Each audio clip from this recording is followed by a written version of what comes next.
Hi everyone, welcome to Kashish cranes. आज है हमारा class 12 business studies chapter number 1 part 4, जिसमें हम इस चैप्टर के लास्ट टॉपिक को डिस्कस करेंगे विच इज कोऑर्डिनेशन। कोऑर्डिनेशन का मीनिंग क्या रहता है, कोऑर्डिनेशन के कीवर्ड्स क्या है, कोऑर्डिनेशन की फीचर्स क्या है और कोऑर्डिनेशन की इंपॉर्टेंस क्या है, वो सारा हम इस वीडियो में आज क्लियर करेंगे।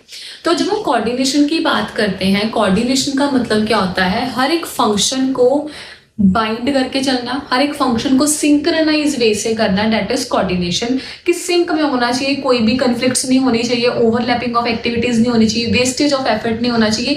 ये सारी चीजें जहाँ पे नहीं होंगी, दैट मीन्स वहाँ पे कोऑर्डिनेशन बहुत अच्छी जा रही है। ठीक है, तो जब इसका क्वेश्चन आता है ना, तो बच्चे कंफ्यूज हो जाते हैं बहुत ही ज्यादा कि इसमें लिखना क्या है। हमें पता कैसे लगेगा कि कोऑर्डिनेशन का क्वेश्चन है। ठीक है, तो ये कैसे पता लगेगा, ये सारे कीवर्ड्स की मदद से।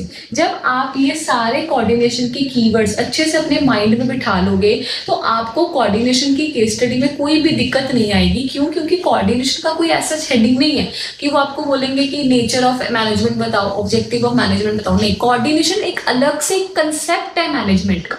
कोऑर्डिनेशन किसी के अंडर नहीं आ रहा, कोऑर्डिनेशन का एक अलग एक कॉन्सेप्ट है जो मैनेजमेंट के अंदर एक इंपॉर्टेंट रोल प्ले करता है। ठीक है, तो कोऑर्डिनेशन को समझने के लिए हमें कोऑर्डिनेशन के कीवर्ड्स को समझना पड़ेगा, वो हम 1 बाय 1 स्टडी करते हैं। पहला कीवर्ड क्या है, सिंक्रोनाइज। सिंक्रोनाइज का मतलब अभी ने बोला कि सिंक में करना, ताकि कोई भी वेस्टेज ऑफ एफर्ट ना हो, कंफ्लिक्ट्स के कोई चांसेस ना हो। तो हर एक जो हमने एक्टिविटी करनी है, हर एक जो हमने डिपार्टमेंटल एक्टिविटी करनी है, हर एक जो हम फंक्शंस परफॉर्म कर रहे हैं, उन सब में क्या होना चाहिए, सिंक होना चाहिए। उसका मतलब क्या रहता है, कोऑर्डिनेशन रहता है। सेकेंड क्या, एसेंस ऑफ मैनेजमेंट। मैनेजमेंट में कोऑर्डिनेशन बहुत ही इंपॉर्टेंट रोल प्ले करता है, क्योंकि विदाउट कोऑर्डिनेशन मैनेजमेंट सक्सेसफुल कभी भी नहीं हो पाएगी। जितने भी हमने फंक्शंस पढ़े थे, 5 functions, planning, organising, staffing, directing, controlling, इन सब का मेन क्रक्स क्या है, मेन इनको कौन जोड़े रख रहा है, कौन इनको बाइंड करके रख रहा है, वो कौन है, कोऑर्डिनेशन। और कौन इन सब में एसेंस रोल प्ले करता है कि हमें चाहिए ही चाहिए, वो है हमारा कोऑर्डिनेशन। तो अगर आपको एसेंस वर्ड आ रहा है तो भी हमारा कोऑर्डिनेशन जाएगा। क्वालिटी ऑफ मैनेजमेंट, ये बहुत ही ज्यादा रिपीटेड आता है आपके एग्जाम्स में। आपको केस स्टडी आएगी, केस स्टडी के नीचे लिखा आएगा, identify the quality is lacking by the management. Management कौन सी क्वालिटी नहीं परफॉर्म कर रही, या फिर कौन सी क्वालिटी वो परफॉर्म कर रही है। ठीक है, लैक भी आ सकता है, परफॉर्म्ड भी आ सकता है। तो जब क्वालिटी वर्ड आ गया ना, तो अपने दिमाग को सीधा सीधा आपने शूट अप करना है टू द कोऑर्डिनेशन, कि ये तो कोऑर्डिनेशन की ये बात है, क्योंकि मैनेजमेंट की क्वालिटी हमने पूरे सिलेबस में एक ही पढ़ी है, वो हमारी कोऑर्डिनेशन। तो आपको केस स्टडी में आएगा, ए पार्ट में पूछेंगे कि आइडेंटिफाई द क्वालिटी जो मैनेजमेंट नहीं परफॉर्म कर रहा, और बी पार्ट में इसकी फीचर्स पूछ सकते हैं और इसकी इंपॉर्टेंस भी पूछ सकते हैं। कोई भी टॉपिक आ सकता है आपको। तो quality of management is next keyword. उसके बाद है बाइंड। बाइंडिंग मैंने भी बताया कि हर एक फंक्शन को बाइंड करके चलता है, जोड़ के चलता है, ताकि किसी में भी किसी भी तरह की लड़ाइयां ना हो पाए, तो बाइंड करके चलता है। सेकेंड क्या, कॉमन थ्रेड। सबका मीनिंग जो है वो सेम है, लेकिन अल्टरनेटिव नेम्स हैं, जहां पे बच्चों को कंफ्यूजन होती है कि यार इतने सारे नेम्स हैं तो कैसे करें। मीनिंग सबका सेम है, लेकिन अल्टरनेटिव्स आपके पास नेम्स हैं, जहां से आप आइडेंटिफाई कर सकते हो कि ये कोऑर्डिनेशन की बात कर रहे हैं। कॉमन थ्रेड मतलब कि कॉमन धागा जो सबको क्या करता है, ऑफ कोर्स बांध के चलता है। इंटीग्रेट ऑल द फंक्शन, सारे फंक्शंस को इंटीग्रेट करता है। यूनिटी ऑफ एक्शन, सबको एक एक्शन प्रोवाइड करता है कि आपने ये एक्शन प्रोवाइड करना है, आपने ये काम करना है, ये आपका कॉमन ऑब्जेक्टिव है, तो आपको वो एक यूनिटी क्या, एक एक्शन क्या कर रहा है, वो आपको प्रोवाइड करेगा। That's it. उसके बाद आता है आपका इसका पहला topic, features of management. Coordination की क्या क्या फीचर्स है। अगर आपको मैनेजमेंट की फीचर्स क्लियर है, तो कोऑर्डिनेशन की features is not a big deal, आपको इजीली हो जाएंगी। कोऑर्डिनेशन की पहली फीचर क्या है, इंटीग्रेट ग्रुप एफर्ट्स। अभी हमने इसकी मीनिंग में पढ़ा कि वो हर एक एफर्ट को, हर एक फंक्शन को, हर एक एक्टिविटी को क्या करता है, इंटीग्रेट करता है। इसका कीवर्ड क्या है, कॉमन फोकस। इस फीचर का स्पेसिफिक कीवर्ड क्या है, कॉमन फोकस। अगर आपको आ रहा है कि identify the features of management, और वहां पे आपको कॉमन फोकस वाली लाइन दिख रही है, तो दैट्स मीन तो इस फीचर की बात कर रहे हैं कि डिफरेंट इंडिविजुअल्स को, डिफरेंट फंक्शंस को एक कॉमन गोल कौन प्रोवाइड करता है, वो है कोऑर्डिनेशन। सेकेंड क्या है, unity of action. Unity of action का मतलब होता है कि वो हर एक डिपार्टमेंट को, ये डिफरेंट डिपार्टमेंट्स हैं, इन सबको बाइंड करने का काम, इन सबको एक यूनिटी में बांधने का काम कौन कर रहा है? कोऑर्डिनेशन कर रहा है। तो इसका कीवर्ड क्या आता है आपके पास? बाइंडिंग। जहां पे आपको बाइंडिंग वर्ड दिखेगा दैट मींस वो इस फीचर की बात कर रहे हैं, इंश्योर यूनिटी ऑफ एक्शन, कि सब में क्या लेके आ रही है? यूनिटी लेके आ रही है। Third, continuous process. मैनेजमेंट भी कौन सा प्रोसेस था? कंटिन्यूस था, जो चलता ही रहता था, नेवर एंडिंग था। तो कोऑर्डिनेशन भी हमारा कैसा रहेगा? कंटिन्यूस रहेगा, कभी भी रुकेगा नहीं। अगर मैनेजमेंट कभी भी नहीं रुक रही है तो कोऑर्डिनेशन भी कभी भी नहीं रुकेगी। उसके बाद आता है ऑल परवेसिव। मैनेजमेंट भी क्या था? ऑल परवेसिव था, हर जगह प्रेजेंट होता है। तो कोऑर्डिनेशन भी क्या रहेगा? हर जगह प्रेजेंट रहेगा, चाहे वो कोई सोशल ऑर्गेनाइजेशन हो, चाहे वो कोई पॉलिटिकल ऑर्गेनाइजेशन हो, चाहे वो कोई इकोनॉमिक ऑर्गेनाइजेशन हो, हर तरह की ऑर्गेनाइजेशन में आपको कोऑर्डिनेशन प्रेजेंट मिलेगा ही मिलेगा। उसके बाद आता है responsibility of all managers. Managers हमने थ्री लेवल्स ऑफ मैनेजर्स करे थे, वो कौन कौन से थे? Top, middle, lower. तो ये वो कहते हैं जरूरी नहीं है कि सिर्फ काम टॉप का ही रहेगा, कि टॉप कोऑर्डिनेट करेगा, नॉट नेसेसरली। तीनों लेवल्स की, तीनों लेवल ऑफ मैनेजमेंट की इक्वल रिस्पॉन्सिबिलिटी बनती है टुवर्ड्स कोऑर्डिनेशन, टुवर्ड्स ऑर्गेनाइजेशन गोल। तो तीनों लेवल्स की रिस्पॉन्सिबिलिटी है क्या? कोऑर्डिनेशन। लास्ट आता है डेलिब्रेट फंक्शन। डेलिब्रेट का मतलब होता है विलफुली, कॉन्शियस मैनर में हम कोई भी चीज कर रहे हैं, जानबूझ के कोई भी चीज कर रहे हैं। कोऑर्डिनेशन कभी भी हमें कोई भी फोर्सफुली नहीं करवा सकता कि धक्के से करो, कि करना ही पड़ेगा नहीं। कोऑर्डिनेशन तभी हो पाएगी अगर हमारे अंदर उस चीज को करने की चाह है, अगर हमारे अंदर उस चीज को करने की विल है, विलिंग स्पिरिट है, तभी हम कोऑर्डिनेशन को अच्छे से क्या कर पाएंगे? परफॉर्म कर पाएंगे। तो coordination is a deliberate process which means हम अपने पूरे होशो आवास में, कॉन्शियस मैनर में कोऑर्डिनेशन को क्या करते हैं? परफॉर्म करते हैं। और इसमें कीवर्ड आता है कॉपरेशन और कोऑर्डिनेशन का। आपको एनसीईआरटी में लाइन दी हुई है, कॉपरेशन विदाउट कोऑर्डिनेशन। अगर कॉपरेट हम कर रहे हैं, अब कॉपरेशन और कोऑर्डिनेशन में क्या दिक्कत आती है? ये भी प्रॉब्लम आ जाती है। कॉपरेट का मतलब होता है कि हम एक दूसरे को कॉपरेट कर रहे हैं, कॉम्प्रोमाइज कर रहे हैं कहीं ना कहीं। एक बात मैं सामने की सुन रही हूँ, एक बात मैं अपनी सुना रही हूँ। कोऑर्डिनेशन का मतलब होता है कि हम सबके व्यूज को कंसीडर कर रहे हैं और सबके व्यूज को अकॉर्डिंगली हम अपने गोल को क्या कर रहे हैं? अचीव कर रहे हैं।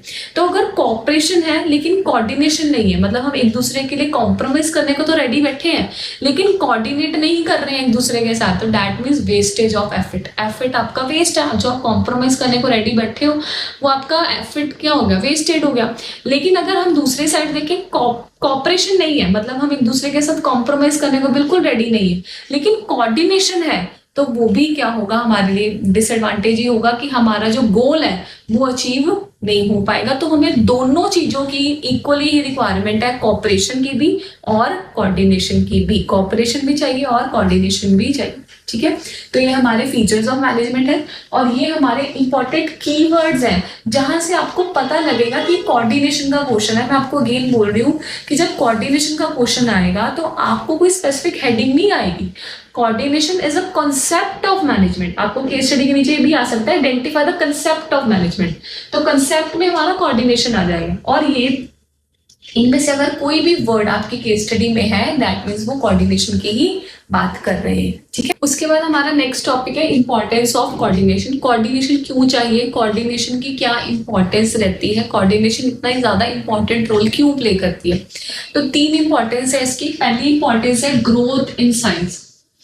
अगर कोई भी ऑर्गेनाइजेशन ग्रो कर रही है, चाहे वो इन टर्म्स ऑफ एम्प्लॉइज हो, चाहे वो इन टर्म्स ऑफ ब्रांचेस हो, चाहे वो इन टर्म्स ऑफ प्रोडक्ट हो, किसी भी टर्म में अगर कोई भी ऑर्गेनाइजेशन एक्सपैंड कर रही है, अपने आप को ग्रो कर रही है, तो वहां पे कहीं ना कहीं कन्फ्लिक्ट्स आएंगे, दिक्कत आएगी, ऑर्गेनाइजेशन इंटरेस्ट जो है वो मिसमैच होंगे। तो यहाँ पे इस केस में सबसे ज्यादा किसकी रिक्वायरमेंट पड़ती है? कोऑर्डिनेशन की। अगर आप अपने बिजनेस को एक्सपैंड करने का सोच रहे हो, ग्रो करने का सोच रहे हो, तो आपको अपनी ऑर्गेनाइजेशन में कोऑर्डिनेशन भी लेके आनी पड़ेगी, क्योंकि विदाउट कोऑर्डिनेशन आप अपनी ऑर्गेनाइजेशन को एक्सपैंड नहीं कर सकते। चाहे आप एम्प्लॉयज बढ़ा लो, चाहे आप एक नई ब्रांच खोल लो, चाहे आप किसी कंट्री में और सेटअप कर लो, चाहे आप न्यू प्रोडक्ट्स को लॉन्च करो, आपको वहां पे कोऑर्डिनेशन चाहिए ही चाहिए, ताकि अगेन वही कि लड़ाइयाँ ना हो, किसी भी तरह का एफर्ट ना वेस्टेज हो। तो हर इन चीजों को हटाने के लिए, इन चीज को रिमूव करने के लिए हमें कोऑर्डिनेशन की रिक्वायरमेंट पड़ती ही पड़ती है।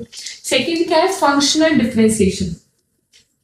हर ऑर्गेनाइजेशन डिफरेंट फंक्शंस में बटी हुई है। फॉर एग्जांपल प्रोडक्शन डिपार्टमेंट हो गया, एचआर डिपार्टमेंट हो गया, मार्केटिंग डिपार्टमेंट हो गया, फाइनेंस डिपार्टमेंट। हमने हर ऑर्गेनाइजेशन को अपने डिफरेंट फंक्शंस में बांटा हुआ है, फंक्शंस के बेसिस पे डिपार्टमेंट्स को क्रिएट करा हुआ है। अब हर फंक्शन का, हर डिपार्टमेंट का अपना गोल होता है, अपना ऑब्जेक्टिव होता है। प्रोडक्शन वाला बोलेगा कि मैंने तो ऐसे करना है, एचआर वाला बोलेगा मैंने तो ऐसे करना है, फाइनेंस वाला बोलेगा ये करना है।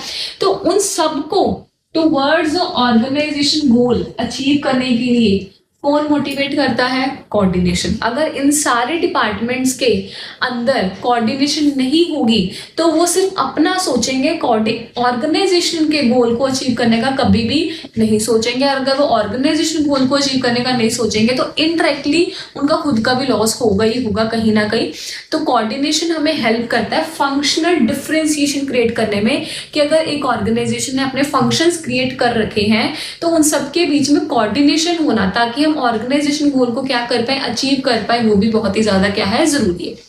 लास्ट है स्पेशलाइजेशन। अब जो मॉडर्न ऑर्गेनाइजेशंस आ रही है ना, वो किसके ऊपर ज्यादा रिलाई कर रही है? स्पेशलाइजेशन के ऊपर, स्पेशलिस्ट के ऊपर, है ना, कि हमें भी हमारी ऑर्गेनाइजेशन में बहुत ही ज्यादा स्पेशलाइजेशन चाहिए, स्पेशलिस्ट एक्सपर्ट चाहिए। वो जो छोटे लेवल ऑफ मैनेजर्स हैं या और कोई एडवाइसेस को बिल्कुल इग्नोर कर रहे हैं, ठीक है। तो स्पेशलाइजेशन जब हम लेके आते हैं, हम कोई न्यू एक्सपर्ट्स को लेके आ रहे हैं, न्यू एडवाइजर्स को लेके आ रहे हैं, तो उसकी वजह से बाकी जो एम्प्लॉइज है वो डीमोटिवेट हो जाते हैं। बाकी एम्प्लॉइज को ऑर्गेनाइजेशन गोल को अचीव करने में कोई इंटरेस्ट नहीं रहता, क्योंकि उनको लगता है कि स्पेशलिस्ट तो आ गए हैं, वही करेंगे, वही सोचेंगे, वो जो कहेंगे हमें वही करना पड़ेगा। तो कहीं ना कहीं लैक ऑफ कोऑर्डिनेशन आ जाता है, लैक ऑफ ऑर्गेनाइजेशन इंटरेस्ट आ जाता है, कि वो बोलेंगे कि नहीं हम क्यों करें ऑर्गेनाइजेशन का गोल अचीव, स्पेशलिस्ट करेंगे ना। तो स्पेशलाइजेशन जो हम अपनी ऑर्गेनाइजेशन में लेके आ रहे हैं, लेके आना इज गुड थिंग, लेकिन स्पेशलाइजेशन के साथ हमें क्या लेके आनी पड़ेगी? कोऑर्डिनेशन भी लेके आनी पड़ेगी, ताकि हर एक लेवल ऑफ मैनेजर्स के बीच में क्या हो, कोऑर्डिनेशन हो, वो एक दूसरे की बात सुने और ऑर्गेनाइजेशन गोल को अचीव करने के लिए इक्वली कंट्रीब्यूट करे हर कोई, ठीक है। तो 3 इंपॉर्टेंस है हमारी कोऑर्डिनेशन की। ग्रोथ इन साइज, अगर आपको ऑर्गेनाइजेशन को बढ़ाना है, ग्रो करना है, एक्सपैंड करना है, आपको कोऑर्डिनेशन की रिक्वायरमेंट है। फंक्शनल डिफरेंशिएशन, जो आपने ऑर्गेनाइजेशन को फंक्शंस में क्रिएट करा हुआ है उनके बीच में विद इन द डिपार्टमेंट्स आपको कोऑर्डिनेशन की रिक्वायरमेंट रहती ही रहती है। स्पेशलाइजेशन, अगर आप अपनी ऑर्गेनाइजेशन को स्पेशलाइजेशन के टूवर्ड्स मूव करवा रहे हो तो उसके साथ साथ आपको कोऑर्डिनेशन को भी साथ लेके चलना पड़ेगा, ताकि कोई भी कंफ्लिक्ट्स ना अराइज हो और हमारा ऑर्गेनाइजेशन इंटरेस्ट पीछे ना छूट जाए, उसको भी हम साथ ही साथ क्या करें, अचीव करें। तो आई होप आज का लेक्चर आपको अच्छा लगा हो। अगर आज की वीडियो आपको हेल्पफुल लगी हो तो लाइक करो, सब्सक्राइब करो और अपने फ्रेंड्स के साथ आगे शेयर करो। और अगर कोई भी डाउट है पूरे चैप्टर नंबर 1 में, हमने आज अभी 4 पार्ट्स में इस चैप्टर को कवर करा है। Features, importance, nature of management, level of management, objectives of management and coordination. इन सभी टॉपिक्स में अगर कोई भी डाउट है तो प्लीज कमेंट सेक्शन में मेरे से जरूर पूछिए। Thank you.